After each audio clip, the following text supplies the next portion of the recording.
Welcome to a new encounter with science. We are in Paris, In Paris. l'Université Paris Sud, with Professor Costel-Petrache. He is an international scientific man, and we are going to talk about that. Professor Petrache, now science is completely universal, international. You travel a lot. Explain me, please, how this adventure began with you.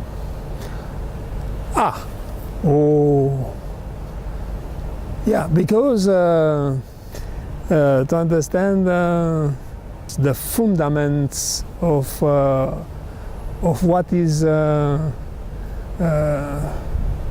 driving the universe in general, from the very small to the very large, from the microcosm to the macrocosm. This is a kind of curiosity that triggered my activity since a long time.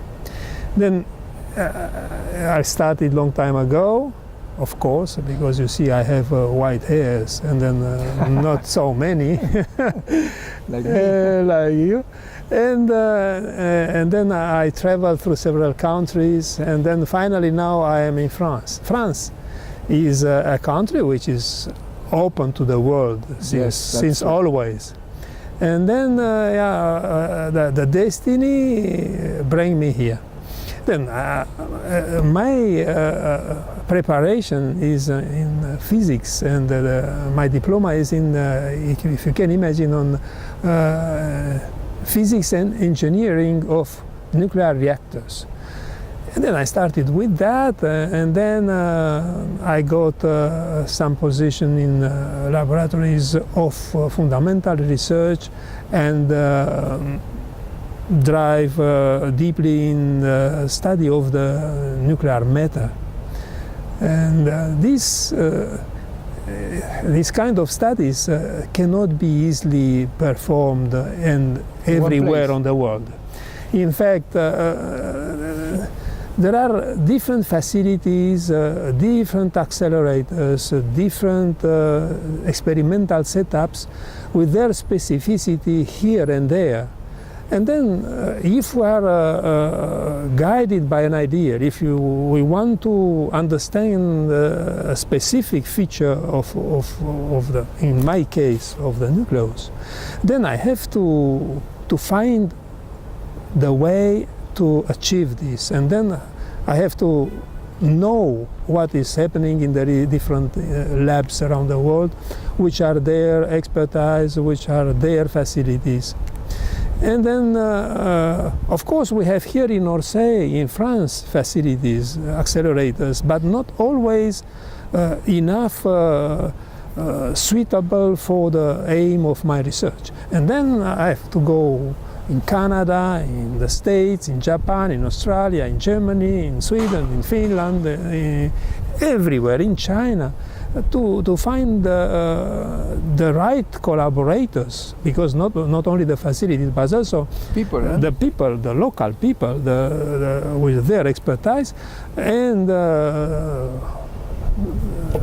perform experiments. We know chemistry, physics, electronics. Electronics engineers, because you see this kind of activity is complex, and then in order to perform an experiment of fundamental physics, and this is the main activity that I am doing now. In this moment you have collaborators in all these countries. In all the world. I am one of the most international people working, but I am not saying unique. In general, in the research in general, then we are open to the world. And then, in fact, you don't need a big accelerator close to you, near to you. No, you go everywhere. No, everywhere. Then how it works is that we write a proposal of an experiment that we want to perform. And this proposal is submitted to a program advisory committee of a certain laboratory. And if it is approved, sometimes it is approved, sometimes it is not approved, the experiment, because each laboratory has also its scientific politics. If it is approved, then we are going to search for the financial support to pay the travel and the stay there in the lab, and put together a group of researchers which are close to you, or which comes from the lab in which the experiment was proposed, or from other labs with which we have collaborations, and then we go there, perform the experiment that can last 1 week, 2 weeks. After that we come back, and with the data at the time we don't have to pay. Fortunately, we are doing fundamental research. Then the labs, the international labs, deliver the beam to the users which are within these collaborations for free. They don't charge us with that, because because this is the history of that in the humanity of science. But you need to make a lot of administration work. In fact, to get money this for travel, you're a student. You have many postdoc in the world. See. Exactly. Then we in this collaboration, it is not only during the experiment, which can last 1 week, 2 weeks, but it is also the period after the experiment when we analyze the data, and then it can take some months up to years, and then theoretically interpret these experimental results, if there are the experimental results. And to write articles. And to write at the end articles. Yes, exactly. So in the writing work, you need to also collaboration with many people. Absolutely, absolutely. Then, in fact, an article which is published nowadays in an international peer-reviewed journal, there are many authors coming from different countries, each one with his expertise. And then there are theoreticians, there are experimentalists, and then we acknowledge, of course, the engineers from the laboratories in which we perform the experiment. But you use also reactors, I know. Absolutely. You see, we are using reactors.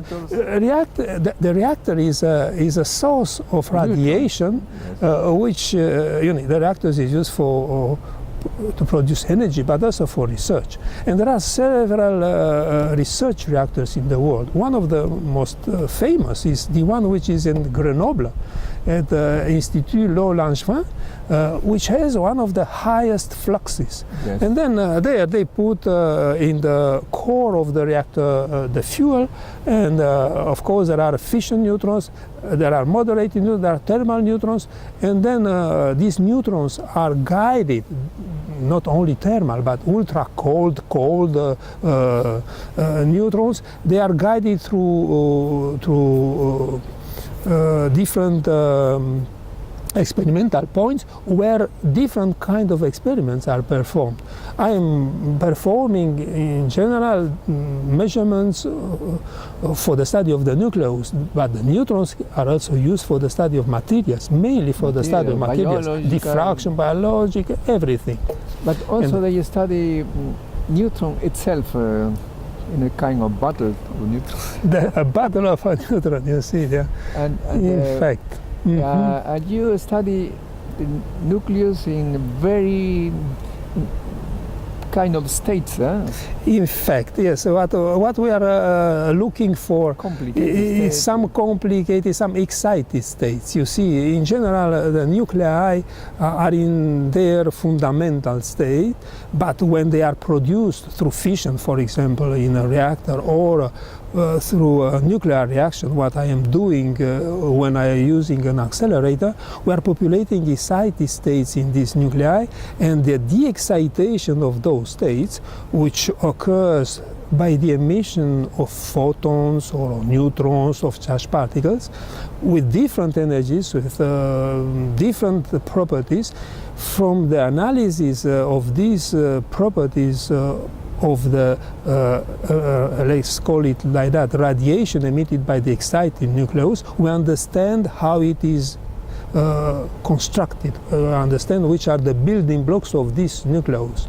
If there is a structure, if it's spherical, if it is deformed, if it is vibrating, it is rotating. And in fact, one of my main issues that I'm following since 25 years is a kind of exotic rotation, which is called and has been put in evidence some 20 years ago. It is the so-called chiral rotation. Chiral, yes. That means a nucleus which is an ellipsoid, which is triaxial, which has 3 different axes, can rotate not around one of the principal axes of this ellipsoid, but around an axis which is pointing in 3D. And this has specific characteristics and then tells us, through the analysis of these bands which results from this rotation, what kind of deformation the nucleus has, how the nucleons are orbiting around the core of the nucleus and so on. This chirality is like a left-hand chirality, which is known in nature. Is only the chirality of the ADN, the chirality of molecules. But here in nucleus, the nucleus has a chiral rotation. We call it when the nucleons around the core, which is the main body of the nucleus, are rotating in orbits which are perpendicular one to each other, and the core itself is rotating around an axis which is perpendicular to the orbits of the 2 nucleons. And then these 3 angular momenta of the different nucleons and of the core gives rise to this rotation around a 3D axis pointing in space. And this is new. People, non-nuclear physicists, don't believe that you can see what's happening in very, very small volume with the radium 10 minus 15 meters. 10 to minus 15 meters. This is the size say of that? How can we say that?